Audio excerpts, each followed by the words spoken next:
Welcome to the DGD podcast. As always, Robert Reynolds, Juan Daniels, and for a special episode, guys. I don't know if you read the title of the show today, but we have to have the 63 to 3 DGD because today we are talking why Georgia will could you could actually see Georgia win a game 63 to 3. If you're not familiar with it, let us explain. Let us explain. This has been a rolling thing since last season, guys, right? 63 to 3 DGD right down there said against Florida, if I'm not mistaken. We're going to beat them 63 to 3. Did not happen. However, it was definitely interesting take, and it's been going ever since, right? Ever since. With that being said, before we start the show, guys, remember the show is brought to you by our friends over at Alumni Hall. Local to Athens, 10 minutes from campus. Go check out the store, right? Check out the store or online. They got all your licensed Georgia Bulldogs gear, accessories, all that. Nike, Columbia, Peter Millar, you name it, they got it. Give them a shout, alumnihall.com, or go to the store in Athens, folks. Go to the store. Hey, tell them DGD sent you, by the way. Just saying.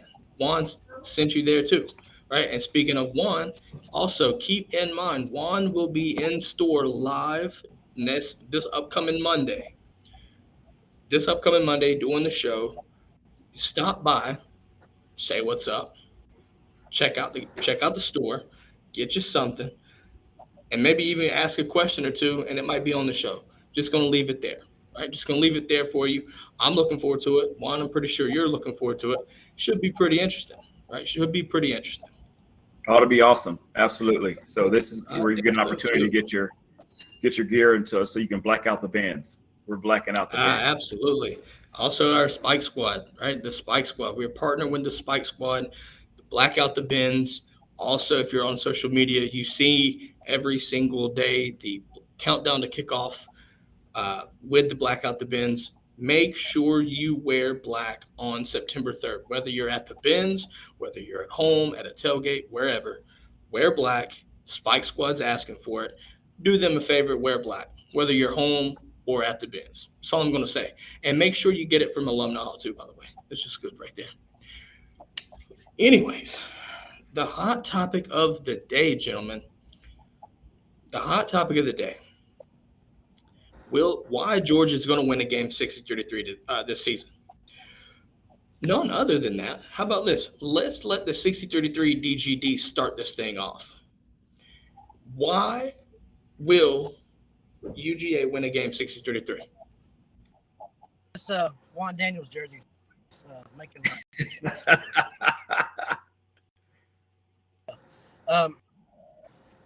let's see. Because our offense is going to, in my opinion, our defense is not going to drop off that much.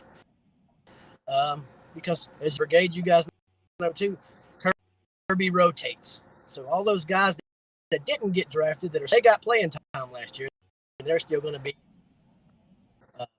a force to be reckoned with, in my opinion. 3 for the opponent.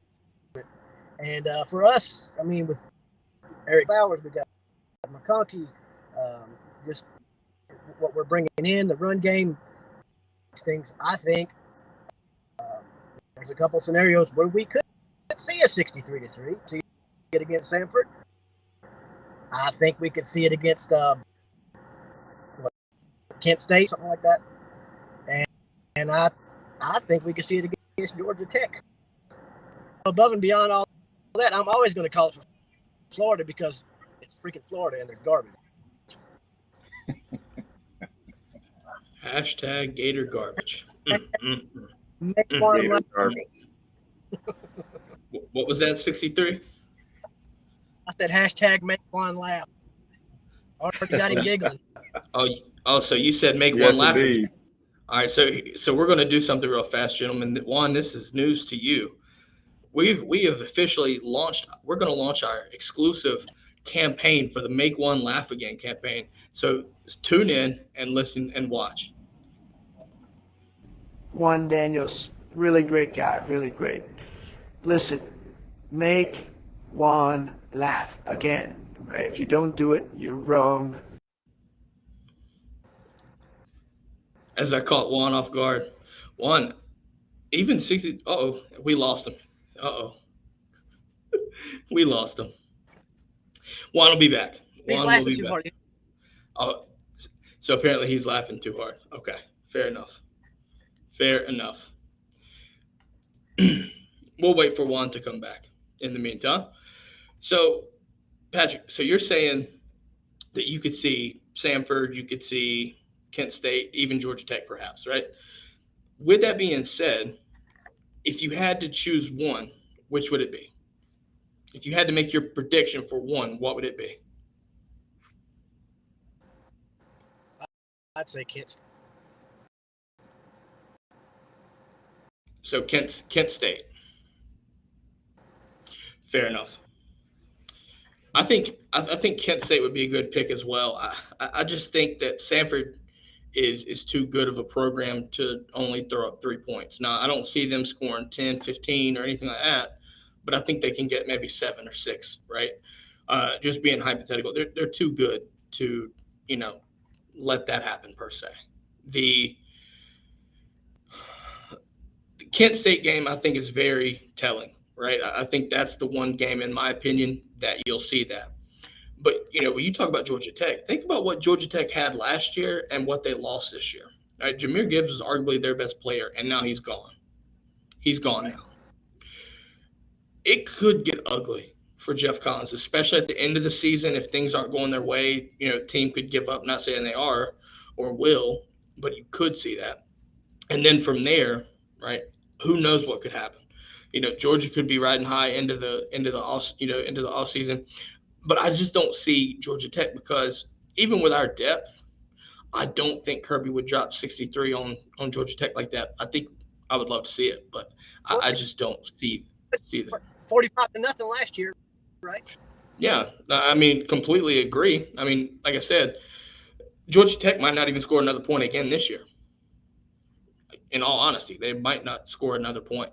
But I'm with you. I think if I had to choose the logical 60-33 game, it would be Kent State.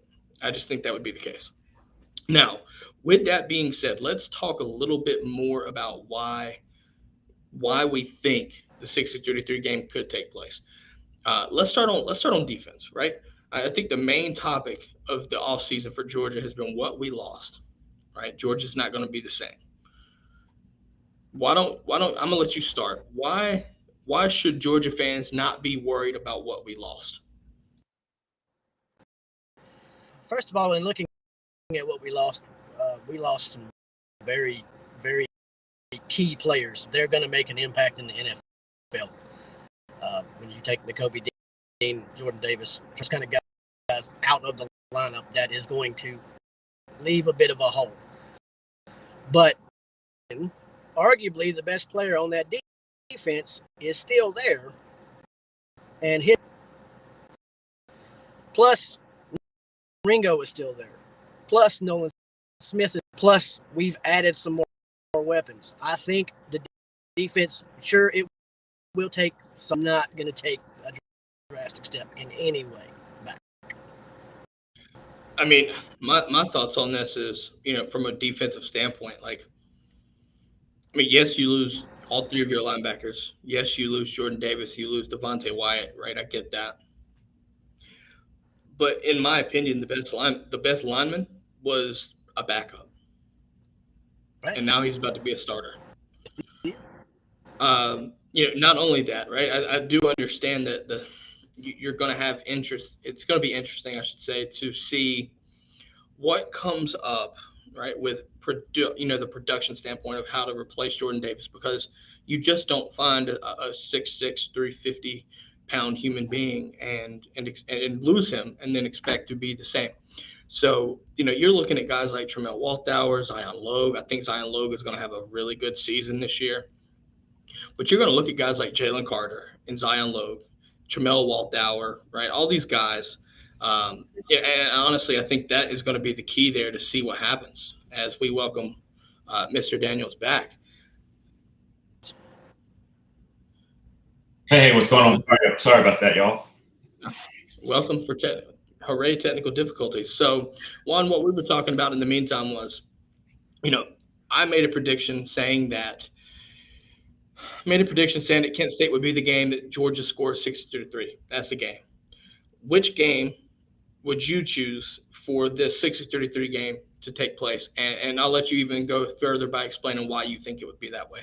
I would say the same thing, either the Kent State game or the Georgia Tech game. And here's why. Right now, especially in this battle, recruits, this battle against Alabama, the battle against A&Ms of the world, as a recruit, from a recruit standpoint, as a player, you want to be a player that's gonna pile it up, that's completely dominant. And so Kirby had an opportunity to do that last year, and he did it. It's no more of these, taking some games off and being against a lot of these teams. It is, let's just go pedal to the metal. And what better way to do it than to do it against, well, first and foremost, Kent State, but Georgia Tech. Man, I tell you what, that would be the perfect situation, perfect scenario, because, Georgia Tech actually had a pretty decent recruiting year this past year. So they had actually a decent 2022 class, but you go and just absolutely pound them, nobody's going to want to go to Georgia Tech. Ooh. And also, so let me just tell you this also. Don't forget, just not too long ago, Clemson beat them 70-7. Just the year before last, Clemson beat Georgia Tech 70-7. I forgot about that. Yes, they did. They did. Ain't that the one where the guy was legitimately sleeping in the stands on the bleachers? Yep. Yes, he was.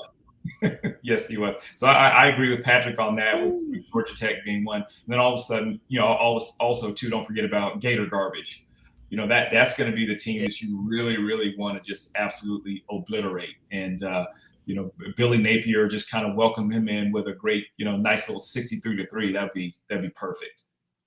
As our, I'm gonna do our movie reference here. Harlem Nights. I'm going Harlem Nights today. Don't take this ass whipping personally. Yeah. Now Kirby will make it personal. It's okay. I mean, I can't be mad at it, right? Just say, take it personal, Kirby. Beat them like do what you need to do. I'm just saying, make him pay, right? Make him regret taking the head coaching job at the Florida Gators. I'm just gonna say that. Yeah. Enjoy ass back to Louisiana Lafayette, being happy you're back. Yeah, that's right. But I tell you what, though, Patrick and I, we got cheated last year, because Vanderbilt was definitely going to be that 63-3 game. It was like 35 at the half. That's one of the ones that you're supposed to absolutely obliterate. And so that we got cheated last year. Let's just hope that Kirby does not forsake us this year. Look, with my thoughts are this, right? One, Kirby on a personal level. I'm just making assumptions and stuff. My thoughts are Kirby plays too nice at times. With that being said, you come off a national title. And the funny thing about it is, and I think this is what he wants, there's no talk about Georgia and everything and basking in the glory right now.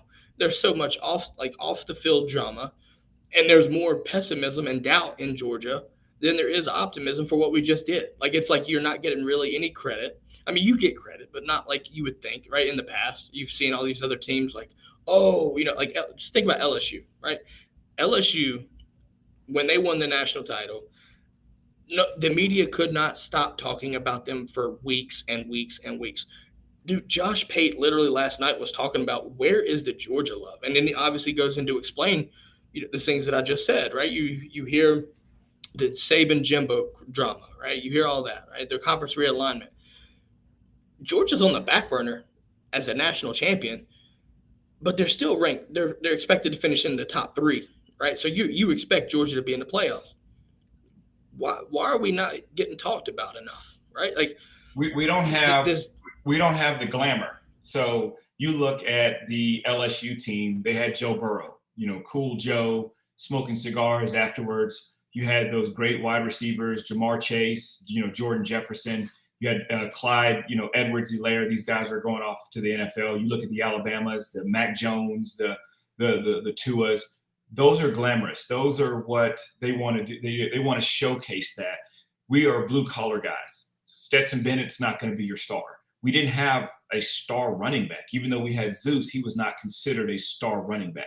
We didn't have a star wide receiver. We had a star tight end, but we just didn't have superstars. So we were just that blue-collar, smash mouth, and that's not necessarily what you're looking at as something you want to glorify. So think about, too, with as great as the defenses we had, think about that Baltimore Ravens that had that unbelievable defense. They won a championship, and nobody really talked about them because you didn't have that offensive star power.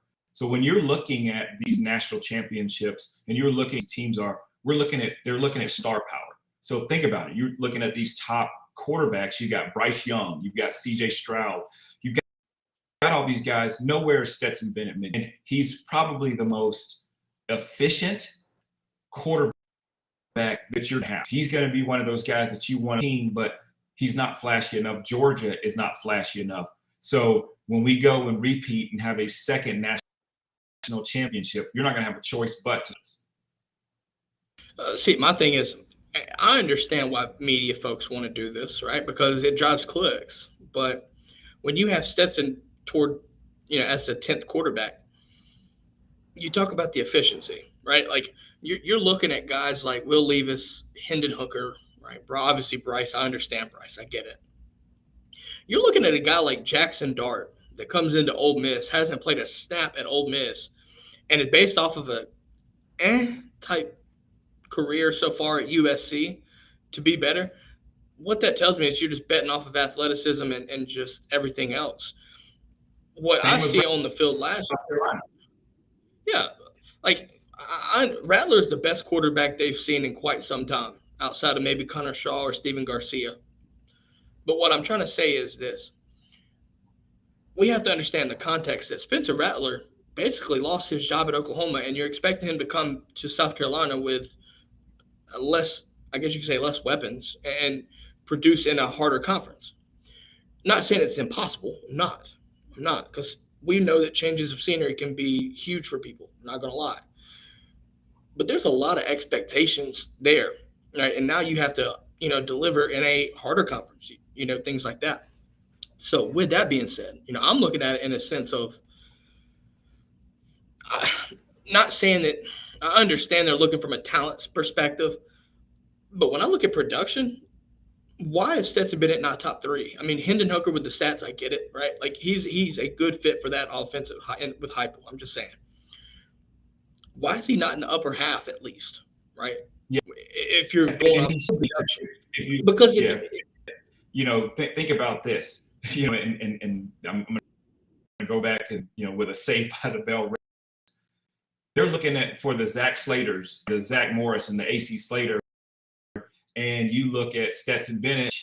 He's the unassuming guy. Well, He's not super cool. Like look at JT Daniels. JT Daniels had that swag, right? He had the Johnny Depp look, the short pants, the sunglasses, and he had that Hollywood style quarterback look.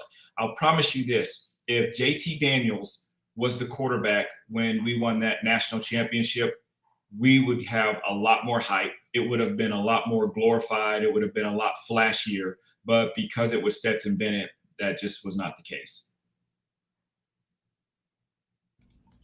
I really don't think there's another way to put it. Like, I think it's because Stetson, I feel like people got it wrong coming out of high school, right? Like, just because his measurables aren't what you would expect, right? Like, it doesn't put the fact that we see what he's able to do on the field, right?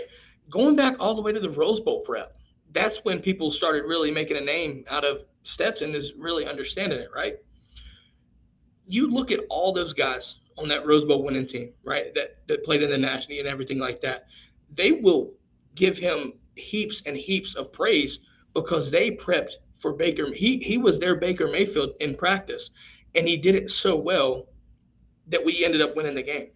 Like, it's just baffling to me, right? It really is, because I look at it as they got it wrong. Like the recruiting services, people overlooked him so much. They got it wrong. The dude is productive. He's actually athletic. He's not your California swag kid, right? I mean, wearing your all this other stuff. I get it, right? Wearing turtlenecks and shit like that. I get it.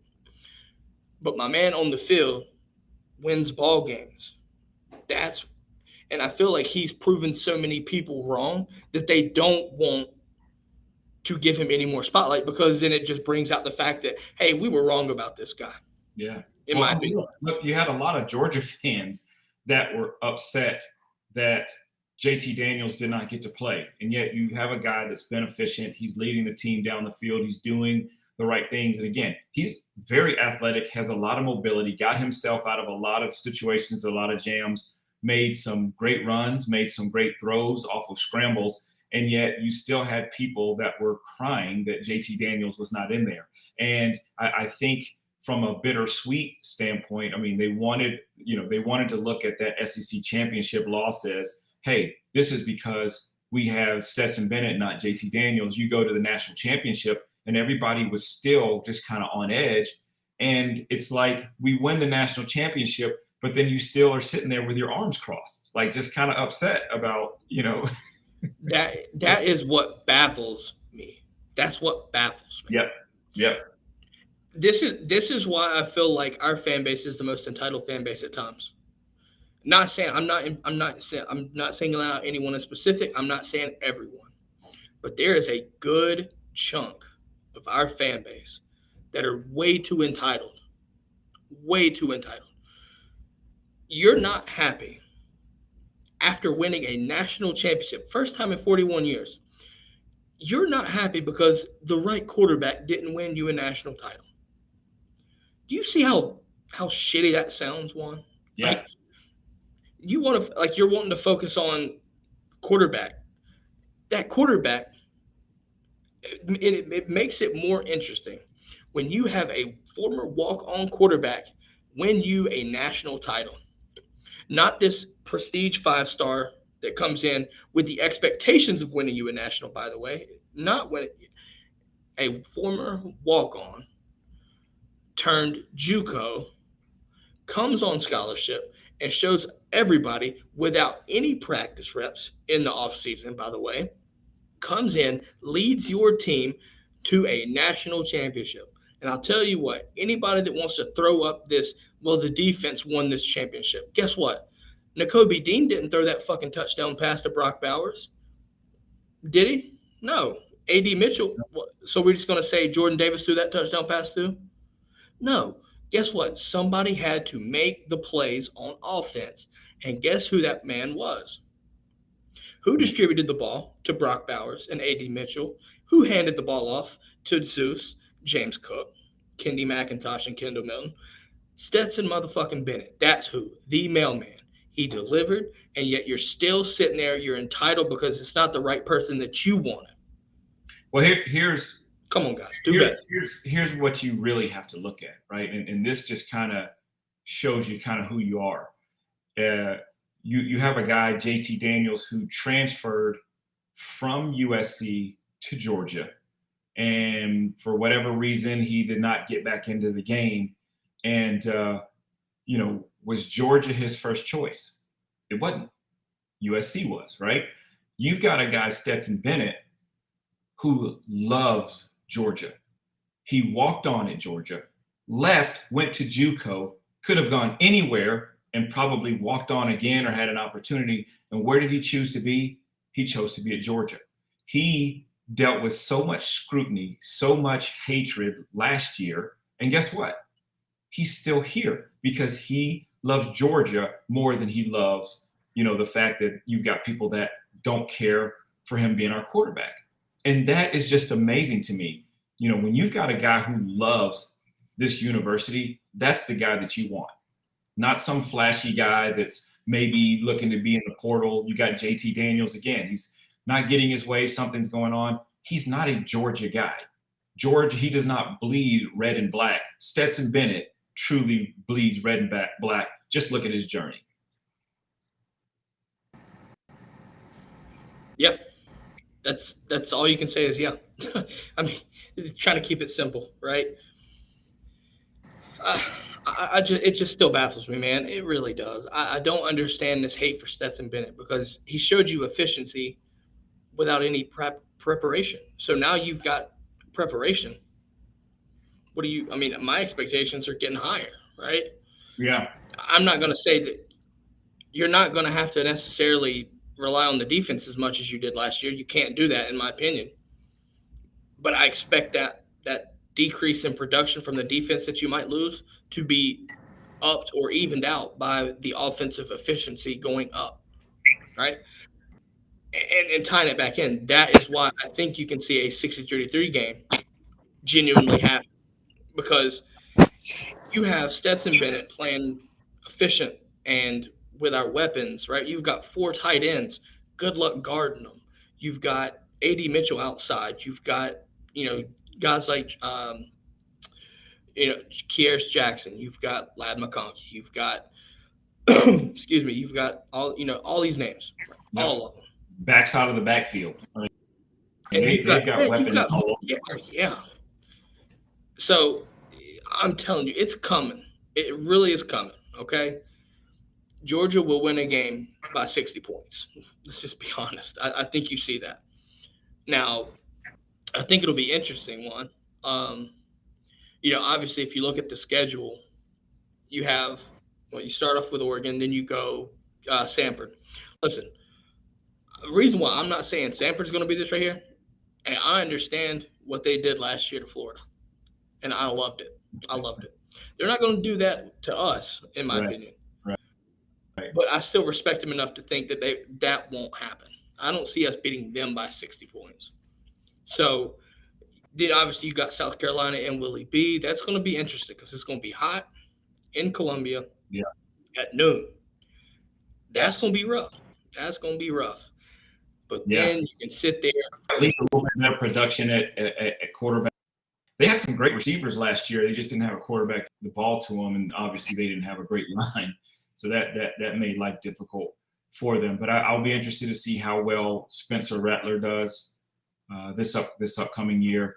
And also, too, you know what?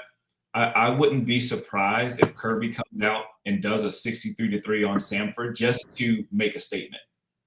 And if I'm going to make a statement, that's the game I'm going to make a statement, just to say we are not Florida. As Patrick says, we are not hashtag Gator garbage. Like, we are the University of Georgia. And so, whatever you were hoping for, whatever dreams, we're going to go ahead and smash them right now and hang this 63 points up on you. I'm fine. I want to see a 60-point win like that. I really do. I'm telling you right now. If we go out and do that to Samford, holy shit. That's all I'm going to say. That's all I'm going to say. Just wow. Because everybody, how easy was it to sit there and look at Florida and be like, God, y'all really are down bad from standpoint that last year, right? They were celebrating with a 70-point, they scored 70 points. That's great. So you're celebrating, but Samford dropped 55, I think it was, on you. In your house. Yeah. In your house. Yeah. Why are you sitting there celebrating? Because, Juan, if I'm not mistaken, even back in those days when you were playing, if some team like that come in and drop 55 and y'all won, I guarantee you there wouldn't be a happy smile on anybody's face. Not a single one. We would probably have to run after the game. If we let a team like that score 55 points on us, trust me, we're probably running after the game. Actually, before I could see the coach just calling a timeout and said, everybody line up on the 50 and let's just start running. Because that's what we should do. Yeah. After post-game gassers would be pain in the ass. Or stadium steps, probably. Yeah, stadium steps. Yeah, if we didn't have that kind of stadium stuff, we had gassers. I don't miss those. I don't. Now, so My thing is this, right? Like, I'm not going to get too far involved with this because we have a lot. Like, obviously, we've got our enemy intel, right? So if you're not familiar with this, our enemy intel series is coming up, and basically from the 22nd to the end of the season, you're going to see insiders from different teams, all these opponents that we have outside of Sanford and Kent State, come on and kind of prep us for the team, right? For the in their their specific team, respective team, I guess you could say. Looking at it this way, I'm not trying to discredit Sanford, Kent State, but I'm going to discredit Georgia Tech because fuck Georgia Tech. That's why. I want to see us do it on Georgia Tech. Like, I think I would be genuinely giddy, like a schoolgirl, if we dropped a 60-point blowout on them. And I'm telling you, I thought we were going to get 63-3 on them. Like, like especially Vanderbilt too. Vanderbilt could be that one too, but I want to see it on Georgia Tech. I think it would be. You talk about a rivalry. Listen, anybody that thinks the Georgia Tech thing is still a rivalry, let us drop a 63-3 on Georgia Tech. I'm telling you right now, that's a nail in the coffin to show this rivalry's been dead. Yeah. I'm sorry for the traditionalists. I understand the past. I respect the past. Rivalry's dead. If that happens, rivalry's dead. Ain't no coming back from that. Why do I think when Clemson did what they did to Georgia Tech, ain't no coming back from that. Nope. Ain't no. It's a yearly ass whipping at that point when they play. That's just what it is. 70-7. So, So, Kirby owes ironically, 63 and Patrick. He owes us 63-3. I'm sorry. I mean, Juan, I need you to go down in between the hedges and go to Kirby's office and be like, hey, look, the guys on the DGD podcast said, look, I need you to drop 63 points on Georgia Tech just because of Georgia Tech. And then I want you to go because if I'm not mistaken, we go to Bobby Dodd this year. If I'm not mistaken. Yep. With that being said, Coach Kirby Smart, I want you to drop 63-3 on them, right? Beat them 63-3, and then go to an Atlanta Waffle House and take a picture with your cup. Just saying. That's a celebratory Waffle House. That's a good one. Like I know Kirby likes the steaks and stuff like that. I can't be mad, but listen. That takes clean old-fashioned hate to a whole new level. It's not so clean anymore. That makes Jeff Collins irrelevant even more. Right? Yeah. Listen, I'm just saying right now. This is why I wish Gus was still at Auburn, man. This is why I wish Gus was still at Auburn because go beat him in Jordan-Hare, right? Now, it ain't going to happen. Gus wouldn't let that score happen. But, yeah, it's always fun to sit there and go to Waffle House after a damn Auburn loss or after an Auburn win or see Gus go after an Auburn loss. You know what I mean? Like, come on. That'd just be funny to see. Don't sleep on Auburn game, too. That could be – Auburn is in shambles right now. They are in absolute shambles. They had a horrible recruiting class. Their team just – hands down is just really bad. If we could get the ball rolling against them and do a 63-3 in Jordan-Hare, because I don't think anybody's ever scored that many points in Jordan-Hare. So I'd love to see something like that happen. I think it would be very interesting. My thing is, I just feel like Jordan-Hare is on a voodoo graveyard, and it won't allow it to happen. Like, the voodoo gods won't allow it to happen. I'm being dead serious when I say this. Like, listen, if you don't understand what I'm saying, and you don't understand that Jordan-Hare is a cursed voodoo graveyard, I swear to God, there's a graveyard underneath it or something. Explain to me how in 2 separate games in 3 weeks, you have the prayer at Jordan-Hare followed up by the kick six. 2 of the most iconic plays, period. Crazy. Literally back-to-back home games. Yeah. Explain that to me. With not so much of a great Auburn team. I mean, that wasn't a great team. I mean, they had one good running back, and then the quarterback who used to be a cornerback, defensive back at Georgia, goes to Auburn to be the quarterback. Probably one of the most craziest things I've ever seen. And then he ends up winning, throwing a pass. And it wasn't even a great, the guy just tried to intercept it or tip it and right in his hands. It's crazy. Just crazy. Like, you couldn't write that shit up again and let it unfold again the same way. Like, no, you just never. can't. Just can't.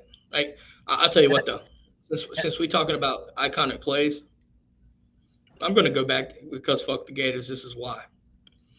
Jarvis Jones, that strip fumble and Oh yeah. touchback to seal that game. Yeah. Yes, sir. Yes, sir. Nah, I mean, listen, we're hitting a reminiscent. We going back and reminiscing for a little bit, but obviously with the 63-3, obviously within the brigade and things like that, right? Like we've been talking about this for a while, right? At first, it was kind of one of those things that was kind of a joke, but like legitimately, the more you sit here and think about it, and all the context around the Georgia program right now, I think you could honestly see that, like because you're think about it. Another thing that we haven't really brought up is on paper our schedule looks kind of weak. If you want to be honest, and with that being said, Georgia's expected to dominate everybody. That's how you make a statement. Go drop 60 points, win by 60 points. That's how you do it. If Kirby decides, and not to have that Nick Saban mentality, but to have that Steve Spurrier mentality, watch out, because Steve Spurrier would put 70 on you in a minute. And then if you got mad, he'd be like, "That's not my job to stop scoring. It's your defense's job to stop up."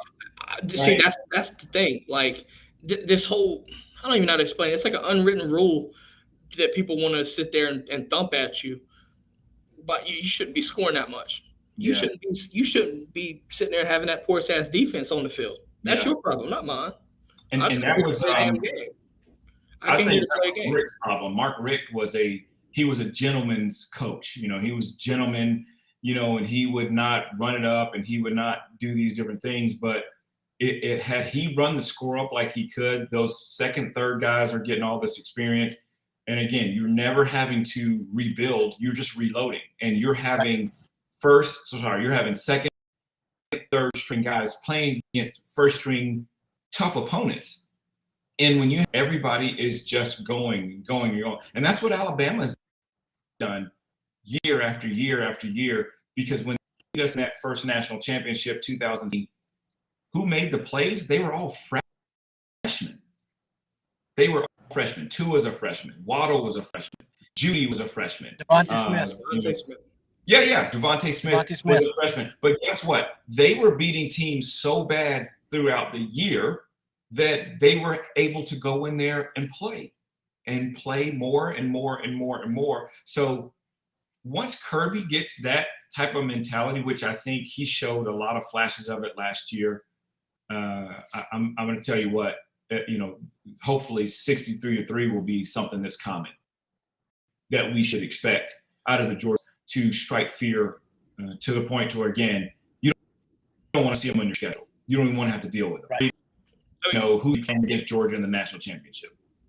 I mean, we're right there at that doorstep anyway. But like, even going back into the COVID year in 2019, we never had that statement game. If you think about it, like at COVID, you remember the COVID year, we won. Was it? I forgot who it was, but we won like 49. I mean, that may have been the Georgia Tech game or something. I get them confused. But like, when you score 50 points, all you need to score is 50 points. And that's a statement game. That's a statement win, unless you're fucking Florida. Yeah. But it's also a statement win for them in a bad way. Right. At that point. So, I mean, in being all serious from a Georgia perspective, make more, right? Like, I think Kirby's getting that mentality through, and obviously with his players in here in full effect now. Establish that mentality, right? Keep chopping wood, right? Keep chopping wood. Don't chop the wood, chainsaw that bitch up. Let's go. I want to go fast. I want to go physical. I want to just dominate. He talks about dominate. I'm talking 50 points. I would love to see 50 points, multiple games, because that's domination, right? When you score 45 and you score 48, 49, sure. And when you look at the other score, that's domination. But tell me, did that 49-0 game stand out to you in any way, Juan? What about if it was 55-0 or 60-0, 63-0? Big time. That statement. 70-7. That's a statement. That is a dominating statement. That's what Yeah. Georgia should be doing, and they can do that. They can do that, Yeah, and they should. like, I don't. Let's pile it on. Let's pile it on, and that's what we should do, because I can promise. And when going out there playing these games, if the roles could reverse, if Georgia Tech could score 63 points on us, I can guarantee they would do it and probably be calling timeouts with the opportunity to try to score more. So if you know that these teams would do this to you, you should automatically just go up there and absolutely just punish them. Yes, I agree. 62-3. What do you say? I agree. Don't chop the wood, burn the boats. We're not coming back. Just play it like to see it. We're going to destroy you. And if so, if it's so happy Tech or Auburn, like we're talking about in this and the other, once it's all said and done, walk over to the opposing head coach at 50-yard line in midfield. Yeah, how'd that ass whooping feel? By the way, kiss the ring. Yes, sir. Kiss the ring, bitch. Yes, sir. Yes, sir. No, I'm just saying. I mean, if we're having fun kissing the ring, I'm telling you right now, I want to see a unity slap. All right, I want to see a unity slap to somebody. Unity. Go to the property. I need that. I need that energy. That energy right there is what I need. Speaking of kissing the ring, we got to keep this going because I got more rings to go on my fingers. Just saying. You know what? Chubbs is looking down on you right now, pissed off with that fake hand of his. At least you got the gator. That's all that matters. That's all that matters. That's right. He got the gator. It's always good to get the gator, no matter what scenario.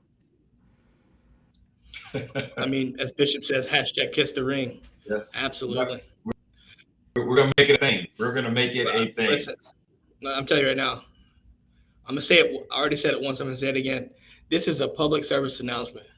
Coach Kirby Smart, the Georgia Bulldogs football coach, head coach for that matter, dropped 63 points on our friends down in Atlanta, and then please do yourself a favor and take that coaching staff to the nearest Waffle House. Please do, because I want the social media team on that all day. Because I'm telling you right now, we've obviously, in all seriousness, we've talked about how this rivalry is kind of just bland. It's kind of like, I hate to say it, but I mean, whatever. Clemson, South Carolina is basically much of the same. It's just been domination, right? Like, not depending on how you look at it. What I'm saying is, you want to spice shit back up. The last thing that's spicy about this rivalry was George Pickens' fight. And even then, he got threw up. The guy got threw up against the wall and got bodied like they always do. Yeah. Make it spicy, Kirby. Make it spicy. Piss off Jeff Collins. See what he'll do. Get it. Get them workouts in before the game too over there on Bobby Dot Stadium. You know what I mean? Like that shit makes no damn sense. No. If you had all week to work out, why are you working out right before? Like, yeah. The only problem with this is, you'll take a look at a South Carolina Clemson, and every blue moon Carolina would win. Historically, back in the past, every blue Georgia Tech would win. It's not going to happen probably in the next 20 years. I don't see Georgia Tech beating Georgia in the next 20 years. Georgia's going to beat themselves before Georgia Tech beats Georgia.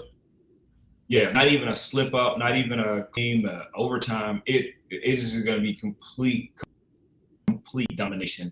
Now that Kirby, when we talked about it last year, once they won this national championship, it's over. The recruits, they're going to get the recruits they want. It's Georgia Tech recruits who they can, we want, and then they can have whoever else is left over, and whoever else that's left over is not going to be able to compete with who Georgia's going to have. No doubt about that. All right, guys, let's wrap this thing up for the day. Listen, we talked ad nauseum at this point. It's coming. A 63-3 win the prophecy will be fulfilled. Okay, it's coming, and I think it's coming this season at the behest of somebody. Right, we've Yes. named it. With that being said, obviously that's enough for today. Remember, Juan will be in the store at Alumni Hall July 18th, noon to 1. Go in, say what's up, check out the store, get you something nice for yourself, for your family, whatever, and stop out and listen. Maybe even read a comment live, Juan. If Yep. we have some people asking questions in the comments, we'll take your comments and questions. That's what we're here for. So obviously go check them out. And listen, if you're not able to make it to Alumni Hall store personally, check them out online. That's alumnihall.com, right? Check them out. And Juan, also, for the brigade purposes, let's continue to make Juan laugh again, right? Hashtag Juan fan club. Hashtag Juan fan club. All right. Listen, it's a full blown campaign at this point. Yeah. That's all I'm gonna say. Look, Period. I got enough that we can make a whole damn show of just me talking and trying to make Juan laugh. I don't know, but I got a pretty dang good feeling. Listen, you've got the giggle of the gods. Yeah, Right here at the top right. But it's funny because Patrick is always consistent. He always hits me with something, and I'm so over here just dying laughing. I gotta say though, I said it on the Twitter. I didn't say it last week in the chat, but that one last thing, I gotta give a shout out to my girl Tennille from the West Coast, because she's the one that gave me and made the Mechie and Williams comment earlier, and I was just sitting back in the bushes like a sniper waiting.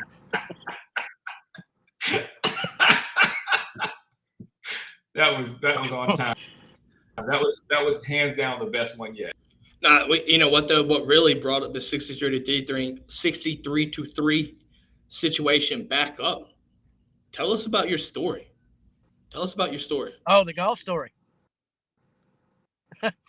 I was playing PGA 5 with my kids the other night, and I shot a round of 63. I had 3 eagles, and my wife, most of you guys have heard battling leukemia. Throw out a hashtag just believe for Amy if you guys don't. She said she saw that 63 and 3 eagles. She says, "Isn't there a DG Juan have over those numbers?" I was like, "Yep, there sure is." You can't make. It's the small things that are coincidental. Yeah, you can't make that up. Can't make it up. Speaking of, that's damn good golf numbers right there. Damn, that's good. Right? Yeah. I couldn't do it in real life. Not even close. Hell, not even close. Not even close. Not even close. All right, guys, we're going to wrap this thing up. I had to let that story be known. Listen, Monday, come in hot and heavy, ask your questions. I think we're going to talk about media days. I think media days are starting up Monday. So I think what we're going to do is just preview media days, right? Preview media days and go from there, because there's a lot of shit that people are going to be bringing up. And I know for a fact, yeah, Jimbo and Saban are going to be talk of the town. And what better way to sit there and maybe even see another Reynolds rant? But who knows? Who knows, right? Don't get me started with Jimbo. Don't get me started with him. Yeah. Anyways, remember, if you're able to, around lunch, take your lunch, go hang out at Alumni Hall for a couple minutes, stop by, see Juan, ask us a question. We'll hop on and we'll take your questions live. Juan will take them and we'll discuss them and have a good old time, right? Have a good old time. Yes, sir. Obviously, outside of that, remember, check out Alumni Hall. That's alumnihall.com or the store in Athens, right? And Brigade, I know you're out there listening, watching. Whenever you're on social media, make sure you tag Juan Fan Club, hashtag Juan Fan Club, right? Make Juan laugh again. Listen, my man was poised, but it happened again. Listen, we'll get there. There's going to be one episode where Juan doesn't laugh. I'm going to try. The problem is, I think the only way he's not going to laugh is if we lose a game. Yeah, that's true. That's the problem. We're really upset about that. Oh no, Absolutely. Maybe I just talked to Juan for like 3 hours and just constantly throw jabs until he's just numb and doesn't think anything. So you're just going to serenade his ears with trash talk. I love it. Yeah. Anyways, guys, we're going to wrap this thing up. Have a great Friday. Enjoy your weekend. Come back ready Monday, same time, same place. We talking live. We're talking media days, and it's getting ready for the unofficial start of the college football season. Patrick, Juan, have a great Friday. Go Dogs, guys. Yep. Hashtag kiss the ring. Go Dogs.